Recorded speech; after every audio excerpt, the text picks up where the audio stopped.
Dhaka capital city of Bangladesh. ঢাকাকে বলা হয় বাংলাদেশের রাজধানী। আর আজকের ভিডিওটি শুরু করছি ঢাকার দক্ষিণখান থেকে। আমি এই মুহূর্তে যে জায়গাতে অবস্থান করছি এই জায়গাটার নাম হচ্ছে চেয়ারম্যান বাড়ি। আপনারা হয়তো অনেকেই জানেন আমাদের ঢাকা জেলার মধ্যে 5টা উপজেলা রয়েছে। উপজেলাগুলো হলো দোহার, নবাবগঞ্জ, কেরানীগঞ্জ, সাভার ও ধামরাইল। এছাড়াও আমাদের ঢাকা জেলার মধ্যে কিন্তু 2টি সিটি কর্পোরেশন রয়েছে, ঢাকা উত্তর সিটি কর্পোরেশন এবং দক্ষিণ সিটি কর্পোরেশন।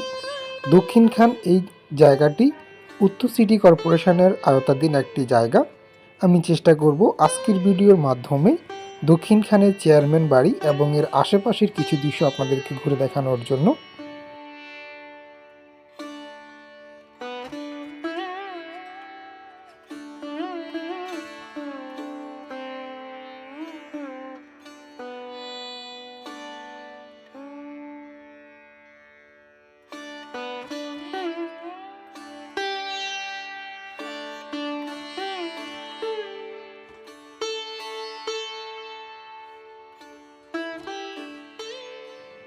এখন যেহেতু তালের মৌসুম, বাংলাদেশের অন্যতম একটি কমন দৃশ্য বর্তমানে এই দৃশ্যটি। বাংলাদেশের মোটামুটি সব জায়গাতেই এখন তালের ডাবগুলো বিক্রি করা হচ্ছে। এখানে এগুলো বিক্রি করা হচ্ছিল 30 টাকা করে। এই রাস্তাটা সোজা চলে গেছে হচ্ছে দক্ষিণখান বাজার হয়ে কাশপুরের দিকে। এখান থেকে কিন্তু আপনারা 300 ফিটের দিকেও চলে যেতে পারবেন। আবার এখান থেকে একটু সামনে গেলেই উত্তরখান যাওয়ার একটি রাস্তা রয়েছে। এখান থেকে উত্তরখান যাওয়ার ভাড়া রাখে হচ্ছে 10 টাকা, আর সময় লাগে হচ্ছে 10 থেকে 15 মিনিটের মতো। আমি আমার অন্য কোনো ভিডিওতে দক্ষিণখান থেকে উত্তরখান কিভাবে যেতে হয় সেই দৃশ্যটি আপনাদের দেখানোর চেষ্টা করব।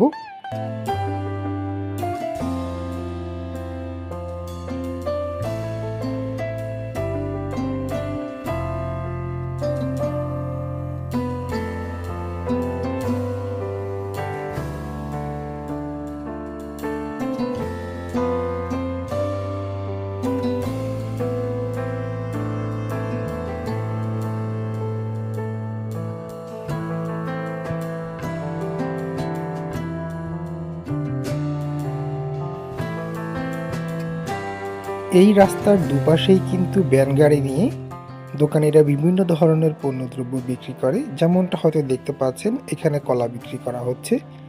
এছাড়াও এখানে অনেক খাবারের দোকানও বসে, যার মধ্যে অন্যতম হচ্ছে ফুচকার দোকান। ফুচকা বা চটপটি এগুলো এখানকার কমন একটা বিষয়। তবে এখানে কিছু প্রবলেমও রয়েছে, ওরা বেশিরভাগ সময় কিন্তু রাস্তার উপরেই দোকানগুলো বসায়, যার জন্য কিন্তু এখানে বেশিরভাগ সময়ই জ্যামজট লেগেই থাকে। আমরা এই মুহূর্তে যে জায়গাটাতে অবস্থান করছি এই জায়গাটার নাম হচ্ছে চেয়ারম্যান বাড়ি, যেমনটা আগেও বললাম। ওনাকে আসলে আমি জিজ্ঞেস করছিলাম যে এগুলো কি কাশপুরা থেকে নিয়ে আসছি কিনা।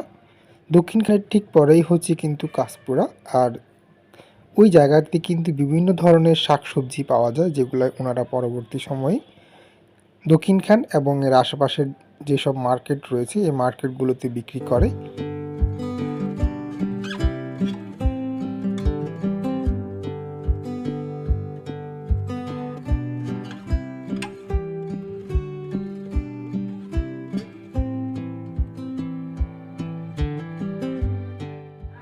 সত্যি কথা বলতে অনেক দিন আসলে বাইরে ফুচকা খাওয়া হয়নি, তো আমি এখানে আসলে ফুচকা খাওয়ার জন্য ফুচকা নিয়েছিলাম। আর যদি রিভিউ দিতে হয় তাহলে একেবারেই খারাপ না, আবার খুব একটা যে ভালো তাও কিন্তু না।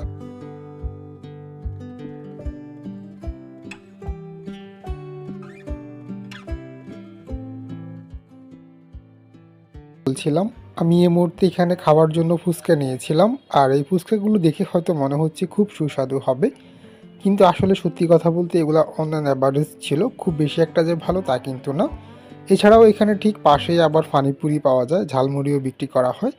তো আশেপাশে যারা আসলে থাকে তারা প্রত্যেক দিন বিকেলে এখানে অনেক মানুষের ভিড় হয় এবং অনেকেই এখানে ঘোরার জন্য আসে বা ফুচকা খাওয়ার জন্য আসে।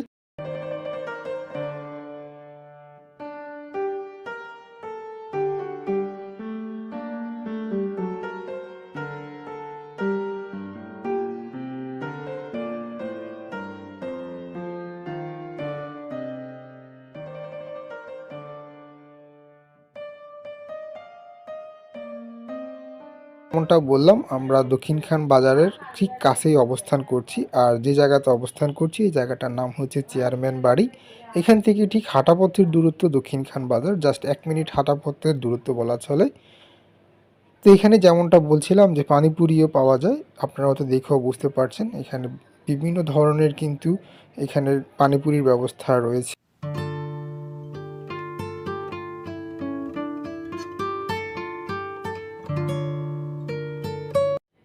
এটাও হচ্ছে গিয়ে আমাদের দেশের কমন একটা দৃশ্য। এখন যেহেতু আম কাঁঠালের মৌসুম, এখন কিন্তু রাস্তার দুপাশেই পুরো বাংলাদেশেই বলা চলে যে বিভিন্ন জায়গাতেই আম কাঁঠাল বিক্রি করা হচ্ছে। তো এখানে যে মসজিদটা দেখতে পেলেন, ঠিক মসজিদের সামনে একটা লোককে দেখি প্রায় সময় এখানে দুধ নিয়ে আসে এবং দুধ বিক্রি করা হয়। আমি যতদূর জানি এখানে ঠিক পাশেই একটি খামার রয়েছে, আর ওনারা এই খামার থেকেই দুধগুলো নিয়ে এসে এখানে বিক্রি করে।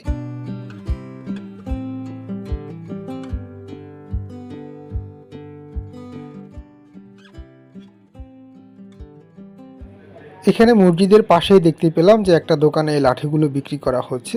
আমি যদিও লাঠির পক্ষে না, মূলত এখানে মুক্তবে যেসব স্টুডেন্ট পড়তে আসে তাদেরকে শাসন করার জন্যই হচ্ছে গিয়ে শিক্ষকরা এই লাঠিগুলো বা ওস্তাদরা এই লাঠিগুলো ব্যবহার করে থাকে।